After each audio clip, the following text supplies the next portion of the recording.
Hello, this is Kathy, and for the next hour, I'll be reading from the recent issues of the Jamestown Post Journal on the Niagara Frontier Radio Reading Service. Monday, March 23rd. Area Schools Collaborate on Maple Tree Tapping by Owen Reed. With the temperatures rising, many of the maple trees in the area will soon be ready to be tapped for syrup. While syrup tapping has been a tradition at Chautauqua Lake Central School since 2023, recent collaborative efforts have brought the fourth graders from the Bemis Point School District into the event as well. Taking students outside of the traditional classroom setting, the activity explores the Chautauqua Lake campus to give students a closer connection to nature while teaching the centuries-old craft of making maple syrup. The students' efforts began during the first week of March. The task saw the students battling against the harsh weather, going into the woods to seek out trees.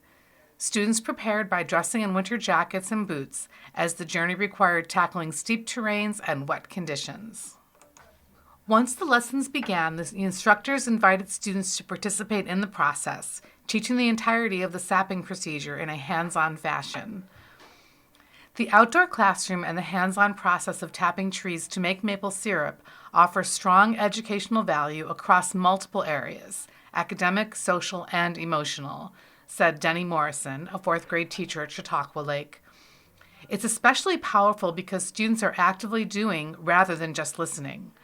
Plus, it gives the students a chance to be outside after a long, cold winter indoors. Morrison, a science and social studies teacher, was a big part of coordinating this event initially, according to Dual District Superintendent Joshua Little. Little stated that Morrison was eager to expand the curriculum in these two classes through a hands-on approach.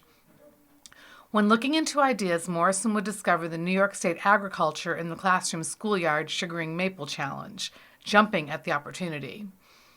This project shows how powerful hands-on, real-world learning can be for our students.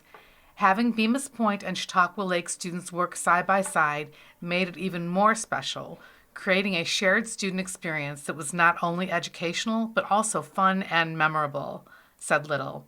Opportunities like this help students connect what they learn to the community around them, and the excitement they showed during the project demonstrates its impact.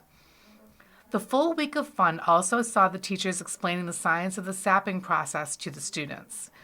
Students were able to first see the process of reverse osmosis occurring.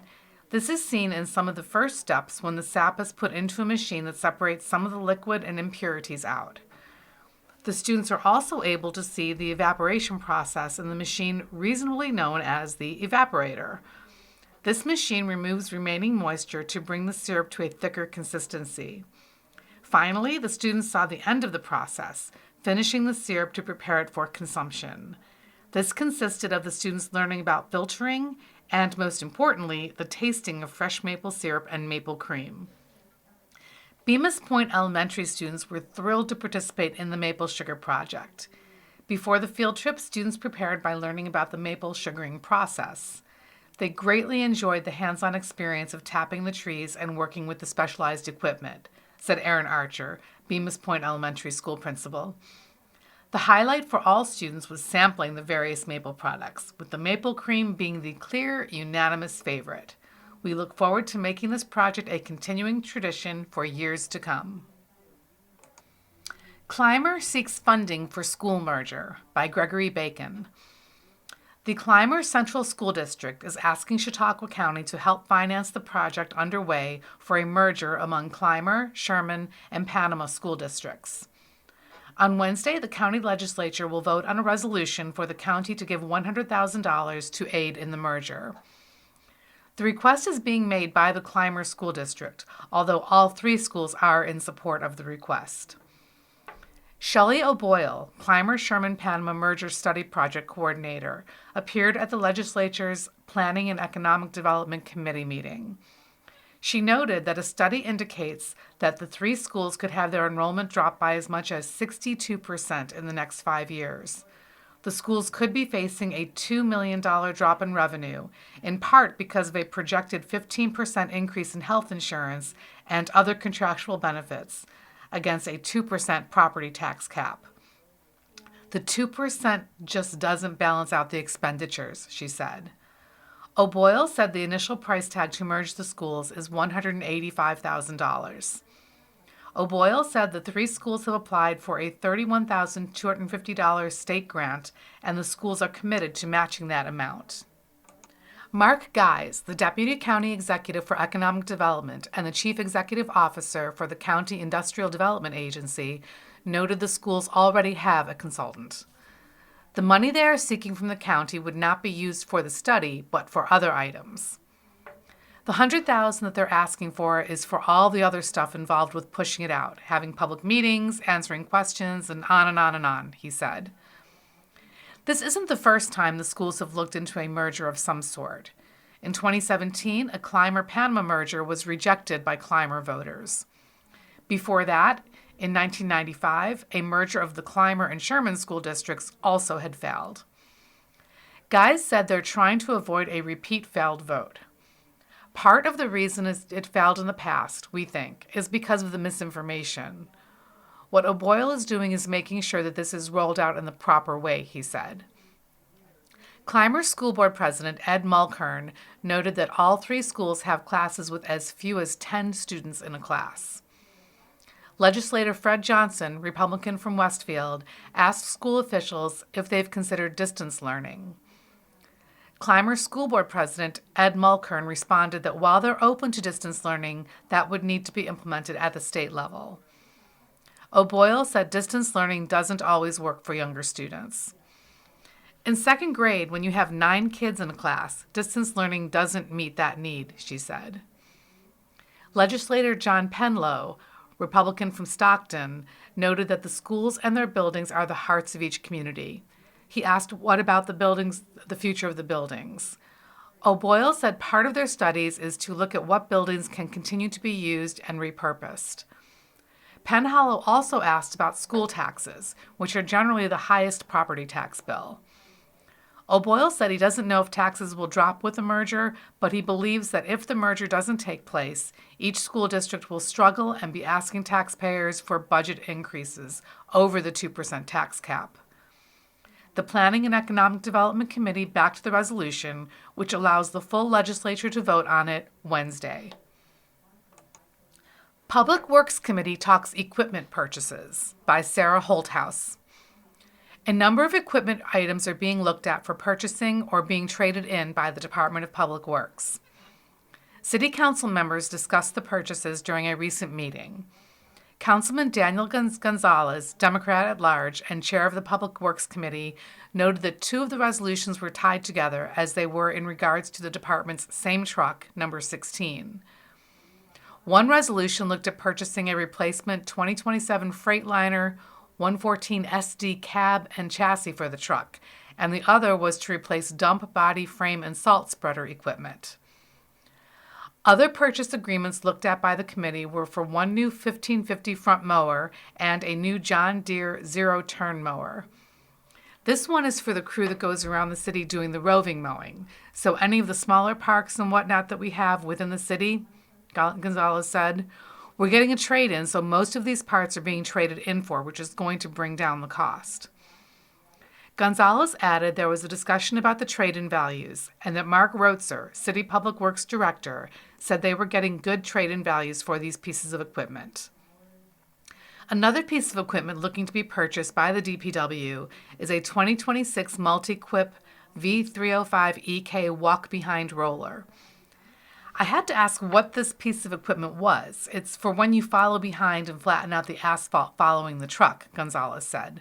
The turnaround time for that is 4 to 6 weeks. Another resolution for Public Works looked at an agreement for road construction on Catlin Avenue. This agreement looks to continue the project down 3rd Street and improve the side streets down the way, Gonzalez said. Returning to the equipment purchases for the DPW truck number 16, Gonzalez said a lot of municipalities do not continue to use these trucks for as long as the city does. One interesting thing that Mark brought up is that in most municipalities, their salt trucks usually have a lifespan of 10 to 12 years, whereas with our trucks, we are stretching the life of those out to almost 20 years, Gonzalez said. Obituaries. Barbara Jean Darling, 1944 to 2026. Barbara Jean Darling, 81, of Falconer, passed away on Wednesday, March 18, 2026, in UPMC Hammett, Erie, Pennsylvania.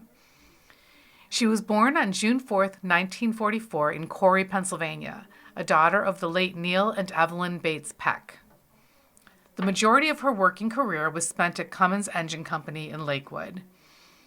She enjoyed many hobbies over the years, including bowling, ceramics, and yard sales.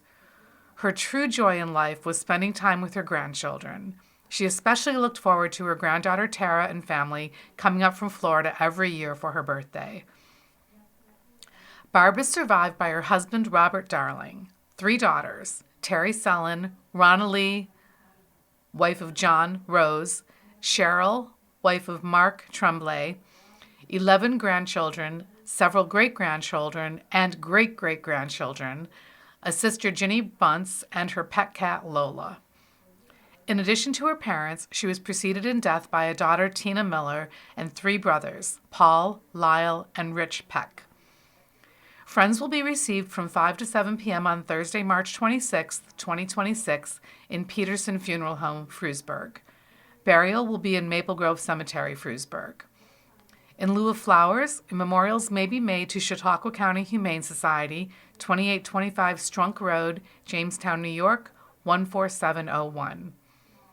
You may leave a memory and words of condolence by visiting www.petersonfh.net. Portland expresses support for proposed project at Sugar Hill by Braden Carmen. The Portland Town Board has an open mind when it comes to a development in the town on one of its prime pieces of real estate. At the latest Town Board meeting, the board passed a resolution expressing its support for a proposed data center to be located on the grounds of the former Sugar Hill Golf Course.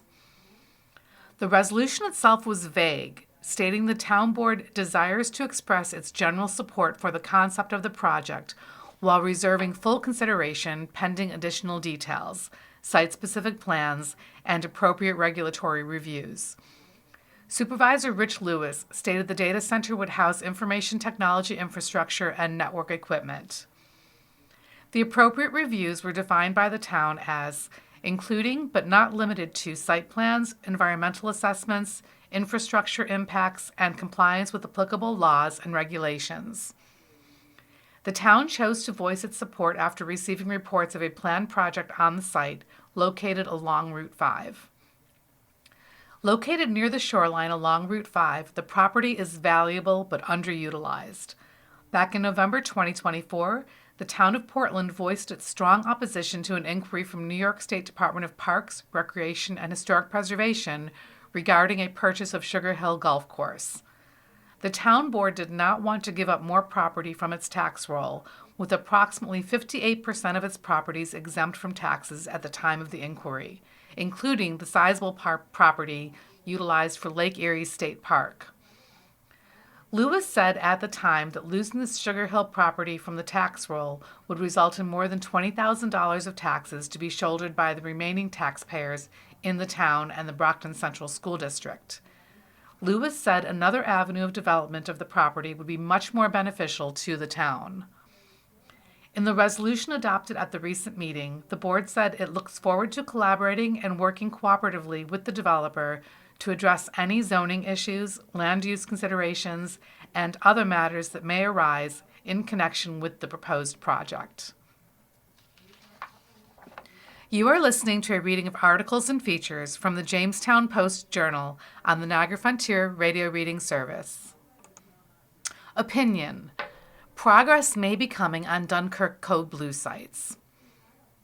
We've been critical of the lack of progress on transitional housing programs for the homeless in Chautauqua County in recent weeks.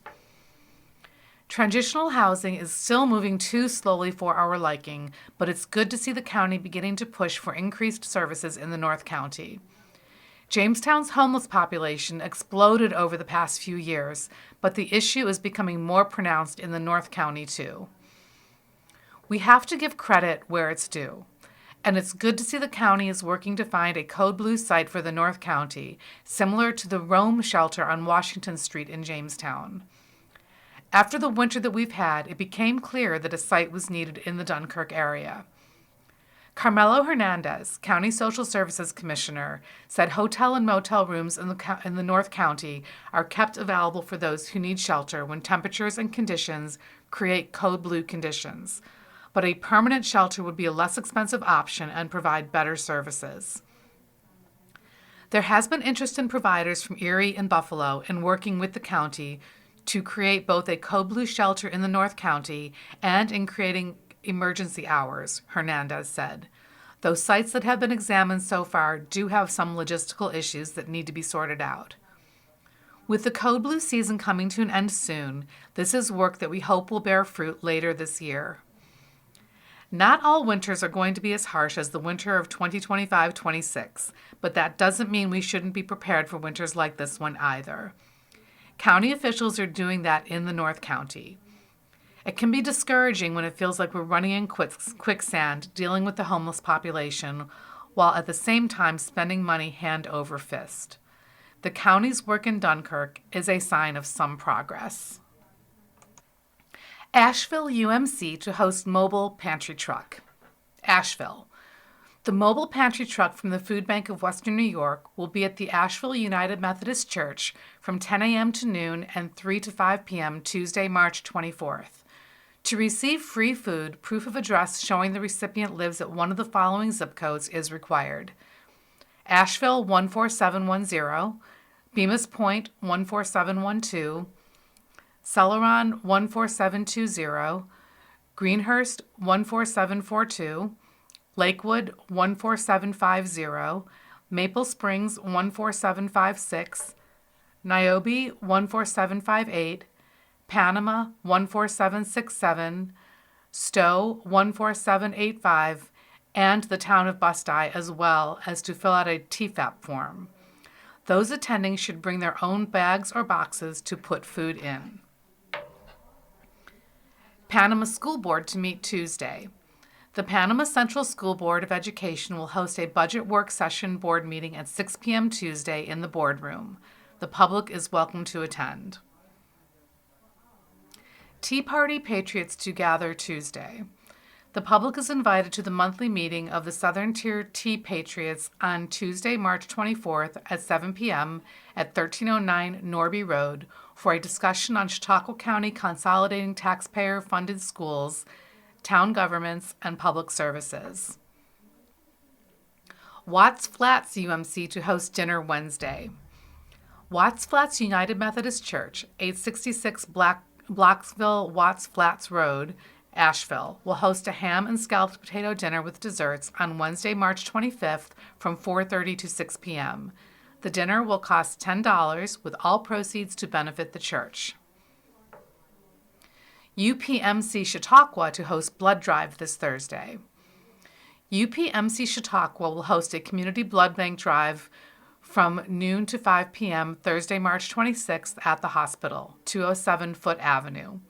Call 814-456-4206 to schedule an appointment to donate. Appointments are encouraged to reduce your wait time, but are not required.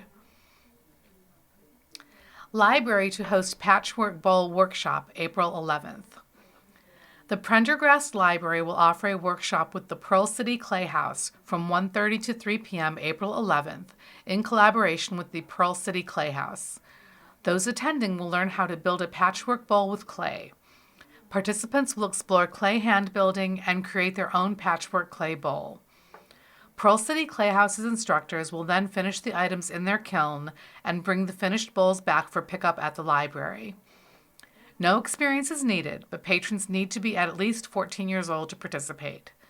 The program is funded by the Murray L. Bobb Education Initiative. There is no cost to attend. Registration is required due to limited available spots. For more information, call the library's information desk at 716-484-7135, extension 2226, or visit prendergastlibrary.org to view the library's programming calendar. The library is open from 9 a.m. to 7 p.m. weekdays and 10 a.m. to 4 p.m. Saturday. Neighbors Coalition to Host Dinner Tonight by Owen Reed. Each year on the spring equinox, the Persian New Year is celebrated, a tradition dating back to over 3,000 years. To celebrate, the New Neighbors Coalition of St. Luke's Episcopal Church is putting on a dinner to celebrate the Persian New Year for the first time. The event takes place at 6 p.m. today. The night will begin with an introduction to the holiday known as Nowruz, informing guests on the background and purpose of the celebration, according to Momina de Blasio, New Neighbors Coalition manager. In addition to the information and background, a host of games and activities will be available, which are specially selected to reflect the traditions of the holiday. After the night of mingling and fun, a buffet-style dinner will be presented, featuring a variety of Afghan cuisine with vegetarian options for those that wish. Nowruz is a holiday dating back thousands of years to the Asian regions, celebrating the start of a new year. The holiday has roots in the Zoroastrian traditions of Persia and Central Asia, continuing today with celebrations all around the world. Today, the holiday is still widely celebrated throughout many countries in the Middle East, including Afghanistan, Iran, Uzbekistan, Azerbaijan, Iraq, Mongolia, and their diasporic communities.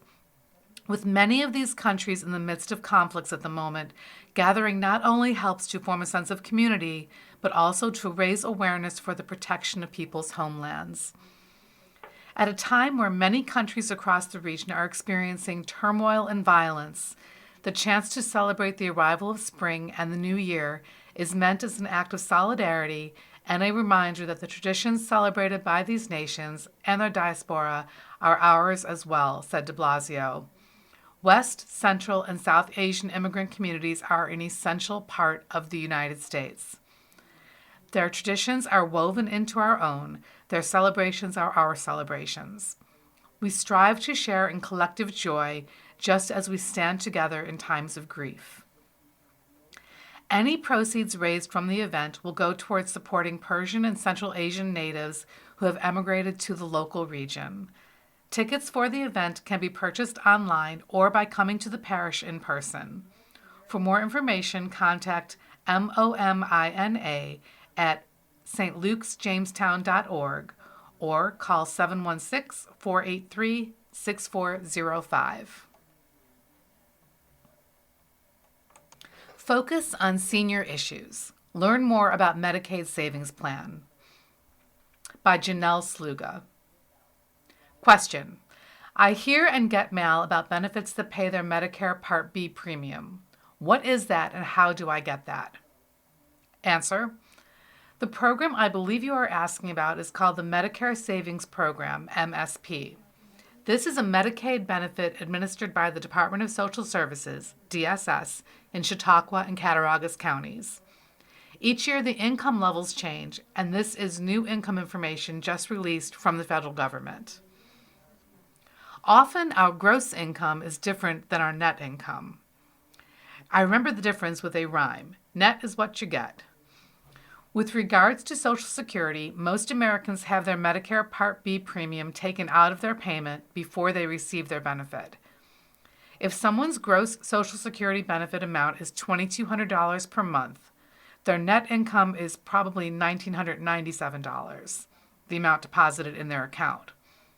That is because there is a Medicare Part B premium of $202.90 taken out before you are paid. This is true for pensions as well. Some individuals have taxes taken out of their pensions, so your net pension is less than your gross pension.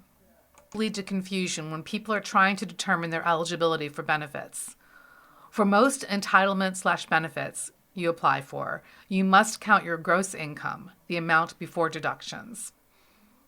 The applications for the following Medicaid, Medicare Savings Programs-MSP benefits can be obtained by going to the DSS office closest to you, Jamestown, Mayville, or Dunkirk in Chautauqua County. In Cattaraugus County, you can go to Olean or Little Valley. They can also be found on the www.mybenefits.newyork.gov website. You can also call your local DSS office and request one be mailed to you. The QI1 benefit entitlement is part of the Medicare Savings Programs. This program pays your Medicare Part B premium, which means your Social Security benefit goes back to the gross amount that you receive in the bank. This benefit also could pay your Part D premium and reduces the cost of your medications at the pharmacy. The QI1 benefit has an income cap per household. The income cap for those over age 65 is $2,494 for a one-person household and $3,375 for a couple. This includes all retiree incomes. For example, Social Security, IRAs, pensions, retirement annuities, VA pension, etc. There is no resource test for this benefit.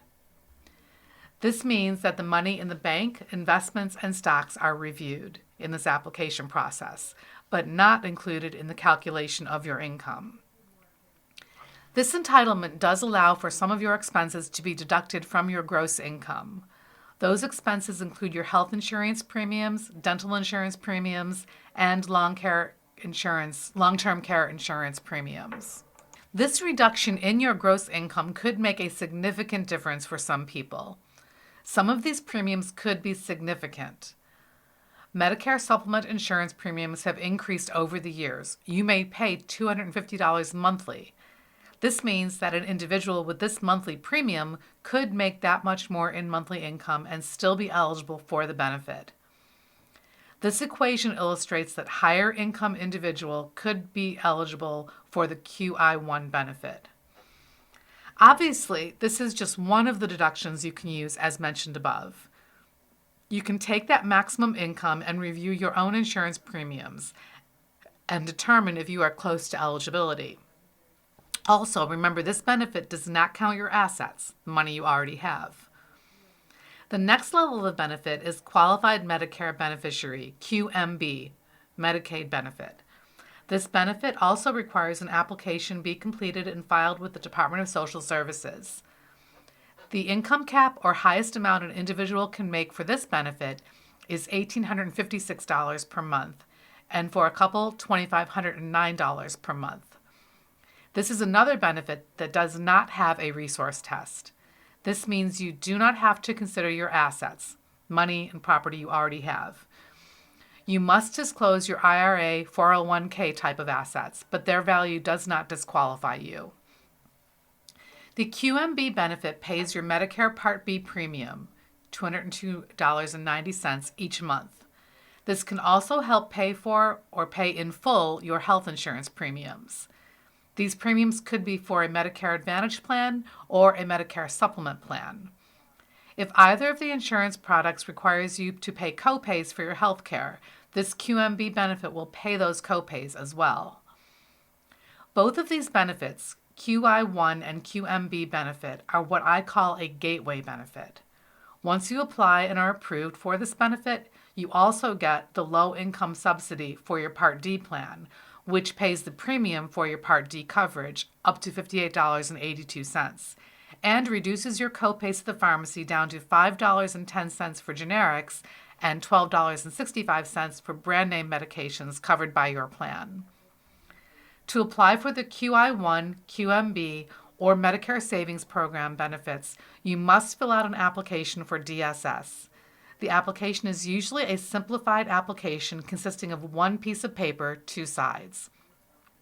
When reviewing the income that an individual or couple has, DSS requires proof of income and IRA 401k type of assets. This application and the required proof of income, expenses, and identification can be mailed to DSS or dropped off at DSS. You can apply for this benefit anytime during the year. You can also reapply for this benefit if you have been denied in the past using these expenses listed above. You may then be eligible for this useful and extremely helpful benefit. I have seen this benefit make a significant difference in the households of many seniors. Good luck and reach out with questions.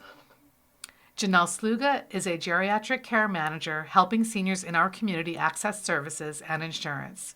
To reach her, please email editorial@post-journal.com. You are listening to a reading of articles and features from the Jamestown Post Journal on the Niagara Frontier Radio Reading Service. The following stories are from the Saturday-Sunday, March 21st, 22nd issue of the Sunday Post Journal. Search continues. County dive team recovers truck near bridge by Michael Zabrodsky and Gregory Bacon. Bemis Point. A truck without a body was recovered from Chautauqua Lake near the Chautauqua Bridge. The vehicle was towed by boat to Long Point State Park, where it was removed from the lake. The truck was confirmed to belong to Daniel Emerson, who has been missing from Lakewood since March 3rd. No one was located inside the truck when it was recovered, and Daniel Emerson is still a missing person. The sheriff's office made the announcement Friday night. Lakewood Bus Dive Police Chief Matthew Bentley said that the dive team located the vehicle around 9 a.m. Monday, but weather and murky water made it impossible Tuesday to open the door and inspect the inside of the vehicle. Team members found the vehicle in shallow water between pillars 3 and 4 near the bridge. The truck is just stuck under the bridge, Bentley said before it was pulled out. Bentley said the county dive team was being assisted by dive teams from Erie County, Niagara County, and New York State Police. Recently, police have asked residents who have come home or business surveillance cameras facing the lake to review footage for Tuesday, March 3rd between 12:30 and 6 a.m. After that, a tip came in about a missing truck. Bentley said Daniel Scott Emerson had disappeared around 12:30 a.m., March 3rd, and the missing persons report was filed March 5th at 11:45 a.m. Local farmers feel effects of Iran conflict with hike in fertilizer prices by Sarah Holthouse. As the conflict in Iran continues, locally, farmers are or will soon be feeling the effects, specifically when it comes to the price of fertilizer. Caitlin Miller, Cornell Cooperative Extension Field Crop Specialist, said effects from the Iran conflict will be felt in a number of ways by American farmers, especially because of the connection to the global nutrient trade. We're certainly going to be impacted by this in a multitude of ways, Miller said. Based on my research, the Strait of Hormuz handles about a third of the global nutrient trade, and prices have already jumped up for fertilizer, especially urea. Supplies will be significantly impacted because some of the largest ammonia exporters utilize this water body to ship. Additionally, Miller said Iran holds some of the world's largest natural gas reserves, a large component of ammonia production. Oil prices are also increasing, and gas and diesel responses have reacted in kind. I've heard people talk about jumps in prices by $1 in some places at the pumps, more so for diesel, Miller said. That input is going up and will put a strain on farms for fuel as they correlate to planting and general operating expenses. Farms are in a pinch as inputs are already high.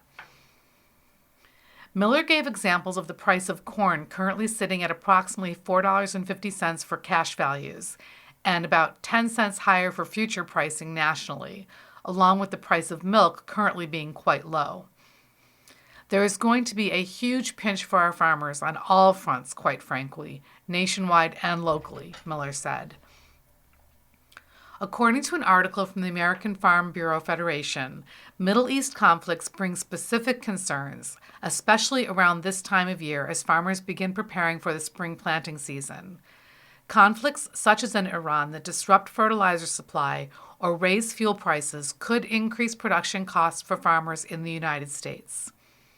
Fertilizer and fuel prices are largely determined in global markets, meaning U.S. farmers can experience higher input costs even when the Middle East is not the primary direct supplier of specific fertilizer products to the United States, the article says.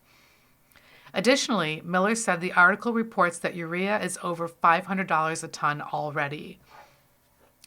I had also found a report saying that there is already a price increase from barges coming into New Orleans, Miller said. I find it interesting that there are some comments about possible nationwide shifts in corn production, more so over to soybeans, as they are less exposed to volatile fertilizer prices. For a lot of our farmers, though, this isn't an option when you've got cows to feed. And this doesn't even jump into confounding trade issues with tariffs. Overall, Miller said, locally, issues will be seen as the conflict continues because the water bodies that support the movement of fertilizer are impacted, along with actual sourcing of important fertilizers like urea and the increase in fuel prices. Experts say don't expect a quick fix. Even before the current spike in prices, other factors in recent years have led to high fertilizer costs, starting with the war between Ukraine and Russia, which blocked access to raw materials and increased natural gas prices. China also cut phosphate exports as it focused more on domestic needs. The latest factors worsened those existing supply issues, which means that even if the Iran war was resolved, fertilizer prices likely won't quickly fall, said Jackie Fatka, a farm supply economist for creditor CoBank. There's going to be a tail to this that's going to take time to get everything turned back on, sent back out, Fatka said. And then there is the time it takes for shipments from the Middle East to reach the U.S., typically 30 to 45 days to reach the port of New Orleans. Some fertilizer is already stored in the U.S. and can meet demand amid the shortage of Middle East imports, but at some point those supplies will run low. We don't quite know how it's going to shake out, said Nancy Martinez, Director of Public Policy, Trade, and Biotechnology for the National Corn Growers Association. Nitrogen and phosphate-based fertilizers are largely produced domestically, which helps a little bit, said Ann Villamil, a professor of economics at the University of Iowa. But again, energy prices are an input, and so even if you're producing it in the U.S., if the cost of your inputs go up, then it's going to be an increase in price to the farmers who want to buy it, Villamil said. Soaring oil prices could result in higher food prices, given the increased cost of diesel needed to transport products to grocery stores and petroleum products used in plastic packaging, said Chad Hart, an economics professor at Iowa State University. However, the increased fertilizer prices shouldn't significantly lead to grocery store increases, even as they put a crimp in farmers' profits. That's because on-farm costs are only a small part of what consumers pay at the supermarket. Efforts to curb the hit on farmers from costly fertilizer. The Trump administration said it has taken steps to ease the cost of fertilizer, including moving to increase fertilizer imports from Venezuela, which U.S. Agriculture Secretary Brooke Rollins called a huge step that puts farm security and farmers first. The Department of Agriculture also notes it previously announced $12 billion in one-time payments to help farmers offset losses primarily due to tariffs imposed by the Trump administration. In a statement, the USDA also said it has provided more than $30 billion in additional aid to farmers since January 2025, and the agency noted its support for a more competitive fertilizer marketplace that would ultimately lower prices. Fatka of CoBank said the $12 billion doesn't go far for farmers with a payment of $44 per corn acre, when the USDA estimates about $900 per acre for cost of production for the average U.S. farmer. Still, farm bankruptcies remain rare, with only 315 last year, a tiny percentage of the nearly 1.9 million farmers nationally. And prices for the nation's two largest crops, corn and soybeans, have been climbing recently. Tom Waters, who farms about 5,000 acres of corn, soybeans, and wheat east of Kansas City, said the increase of fertilizer prices, along with other costs, makes it tough to make a profit when crop prices are so low. The margins get smaller and smaller, so we just have to really work hard to trim our costs and be as frugal as we can, but still provide the soil and crop what it needs to grow and produce, Waters said. Opinion. Crime numbers are positive, but underlying issues persist. There's been a lot of discussion over the past few years among those who are concerned that Jamestown isn't as safe as it once was. We have a feeling no city is as safe as it was back in the 1950s. But another year of data indicates 2022-23 may have been a crime spike rather than a new normal when it comes to crime in Jamestown. Overall crime decreased 2.35% in 2025. Incidents that required a police response have decreased from a 6-year high of 41,412 in 2023 to 36,016 in 2025. It's still more than it was in 2020, 32,173, but trending in the right direction. Burglaries have steadily declined over the past 6 years, as have motor vehicle thefts, robberies, aggravated assault. After a 1-year spike in 2024, murders have returned to their previous levels. Rape increased in 2023, but has dropped to less than the 6-year average in 2025. Perhaps most importantly, gunshot complaint calls for service decreased by 7.84% compared to 2024 and decreased by 20.34% compared to the 5-year average of 118 calls. In 2024, there were 102 calls, while in 2025 there were 94. Seizures of firearms by JPD in 2025 decreased by 15.25% compared to 2024 and decreased by 19.61% compared to the 5-year average of 62.2 firearms seized. Weapons law offenses decreased by 31.5% as compared to 2024 and 5.84% as compared to the 5-year average of 92.4 offenses. That doesn't mean all the numbers are down. Larcenies hit a 6-year high in 2026 at 706. Aggravated assault has decreased to a 6-year low, though it's concerning that aggravated assault involving a handgun has nearly tripled from 2023 from 8 cases to 2022 in 2020. Tripled from 2023 from 8 cases to 2020 to 22 in 2025, while strong arm aggravated assault has increased from 31 in 2022 to 52 in 2025. The fact that the crime rate remains stubbornly high is a function of Jamestown's falling population. There were 1,109 Part 1 crimes in 2020 with a population of 29,058, so the crime rate was 38.17. Fewer Part 1 crimes were committed in 2025, 1,059, but the crime rate was still a tick higher at 38.59 than it was 6 years ago because the city's population is estimated to have dropped by roughly 1,600 residents over the past 6 years. We're losing people, but not poverty. The population is shrinking, but the city's issues with illegal drugs are not. Jamestown has fewer people, but too many who have no compunction about breaking the law. By and large, Jamestown is a safer city at the end of 2025 than it was at the end of 2022. Crime was far too high in 2022-23 to be a new normal in Jamestown. Seeing the numbers return to prior levels is a good sign for city residents. But crime will always be a talking point until there is improvement in the issues that lead to crime: high poverty, the illegal drug trade, and a criminal justice system that too often makes police officers handle too many familiar faces. We're still struggling on all three fronts. You are listening to a reading of articles and features from the Jamestown Post Journal on the Niagara Frontier Radio Reading Service. Guest Essays: Lessons Learned on a Road Trip to Ohio by Roland Kidder. Recently, we took a road trip to Ohio with another couple. It was a good break from the winter doldrums. We stopped to see old friends, renew old memories, and revisit old familiar places. Ohio seems like it will never end.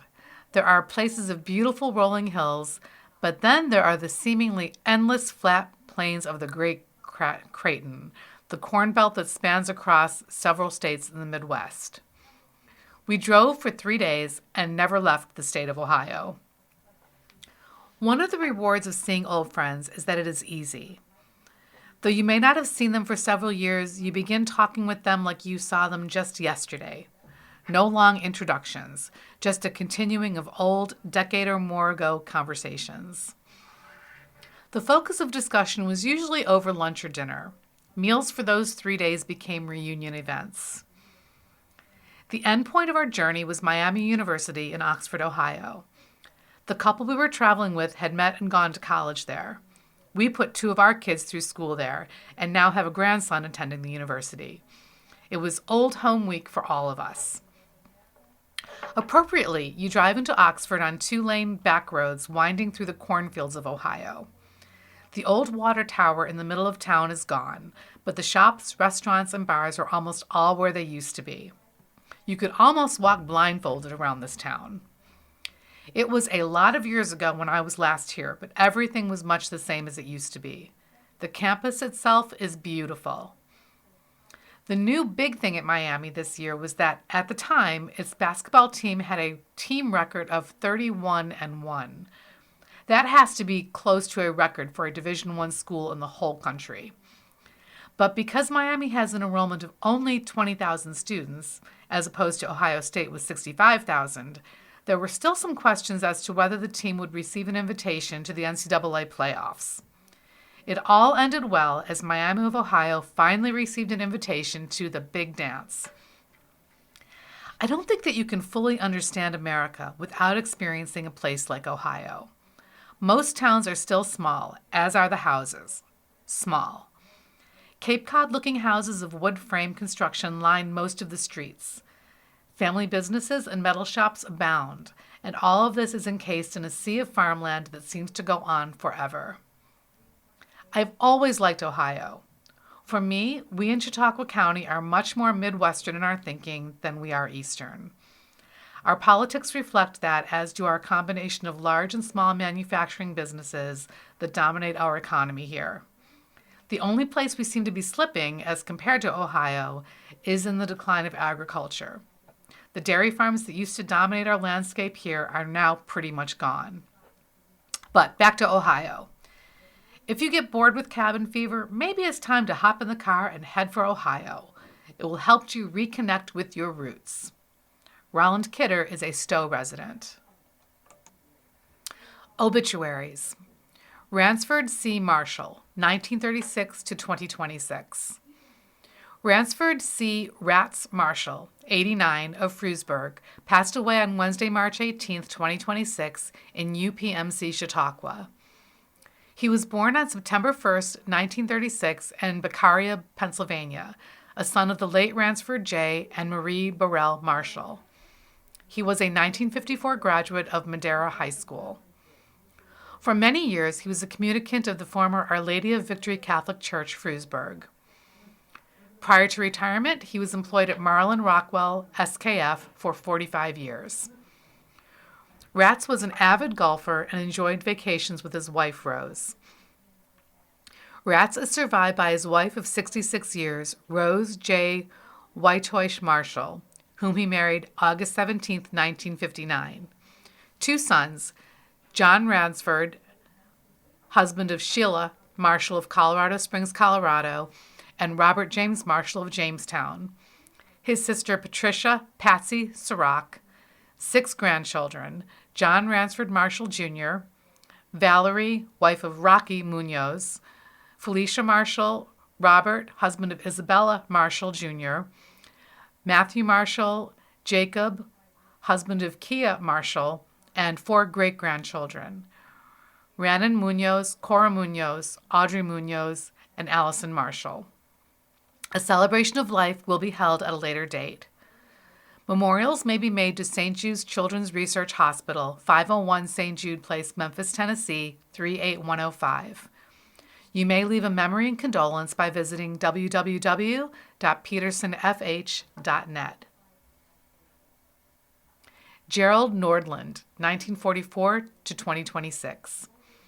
Gerald Jerry Nordland, age 81, passed away Sunday, March 1, 2026, at Beth Israel Deaconess Hospital in Boston, Massachusetts. Jerry was born July 31, 1944, to Lawrence and Agnes Nordland and lived his childhood in Asheville, New York. Jerry graduated SWCS 1962 and Rensselaer Polytechnic Institute, ROTC, 1967. Jerry spent the next 10 years serving in the Navy, followed with time in the reserves. After serving in the military, Jerry raised his family and worked in California, Massachusetts, and Washington, with many years in Arizona.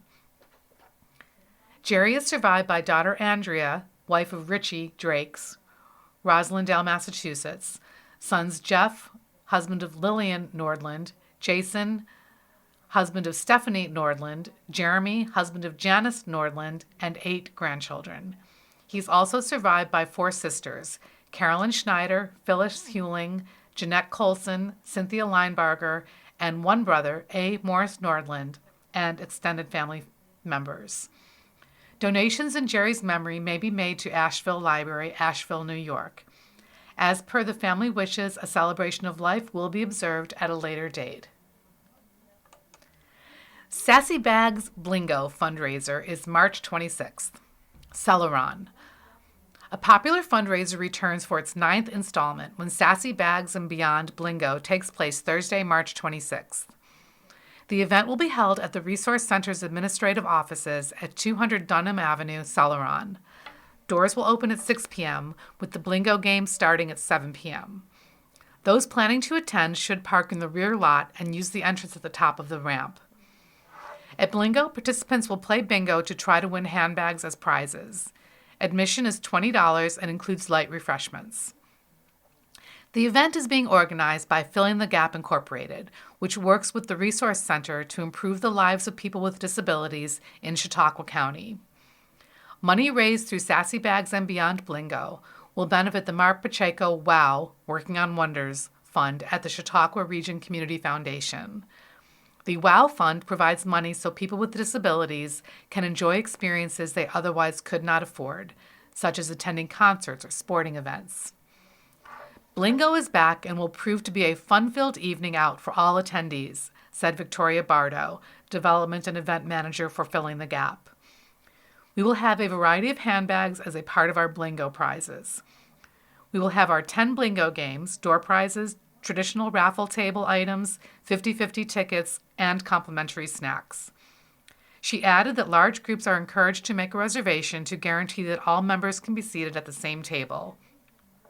Tickets are available at the Resource Center's offices on Dunham Avenue and at Filling the Gap's offices inside the Felice Corporate Center at 92 Fairmount Avenue in Jamestown.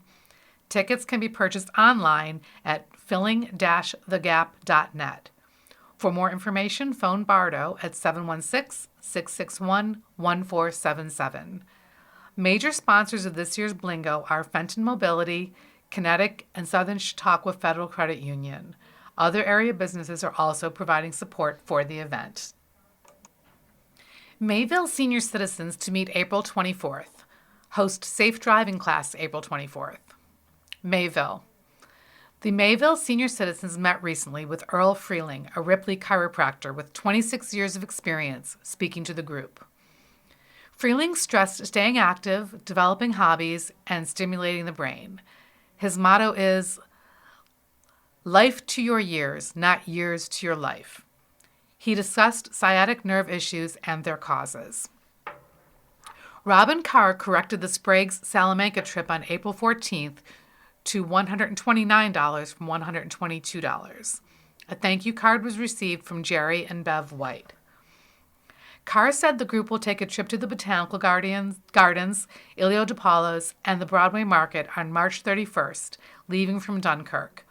She also mentioned an Amish dinner at Ada Miller's home being offered on April 24th at 2 p.m. and costing $24 per person. The kitchen committee was Joyce Ayers, Karen Heston, and Patty Snow. A safe driving course will be held April 24th from 9 a.m. to 3 p.m. at Hurlbut Church and Chautauqua Institution. In addition, Office of Aging Services Local Roots program announced that there will be a fee this year, $5 with an EBT card or $10 without the card. This is per week during the summer period of the program. The club welcomed new members Dal and Maureen Davis, Doug and Caroline Mulson, and Earl Freeling. 13 door prizes were run by various members. The $5 lottery was won by Bert Rosage. The group's April 16th meeting has been rescheduled for April 23rd, and the September 10th meeting has been moved to September 3rd. What's a stud shaker? A Provoking Thought by Scott Stutzman.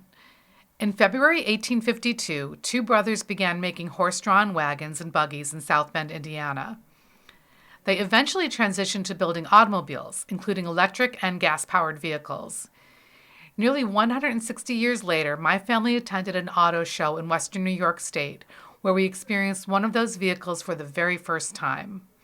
Its shiny red paint, clean lines, and chrome trim, reflecting the sun and highlighting its recently waxed exterior, caught the attention of many onlookers. While exploring the car's meticulous craftsmanship, its make, year, and model remained unknown to one particular admirer who stated confidently and loudly, "What's a stud shaker?" The Studebaker, or on that particular day, the Stud Shaker, gave us some good laughs and now memories at the expense of that car enthusiast. There was also a great lesson derived from this amusing display that underscored the importance of focus, reminding us to stay attentive to details and resist distractions that might blind us to our purpose, where impulsive decisions and statements can lead to unpleasant outcomes that are not always laughable.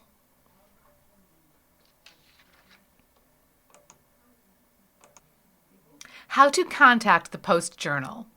If you have a story idea or would like to comment on previous stories, you can direct your input to the appropriate editor or reporter.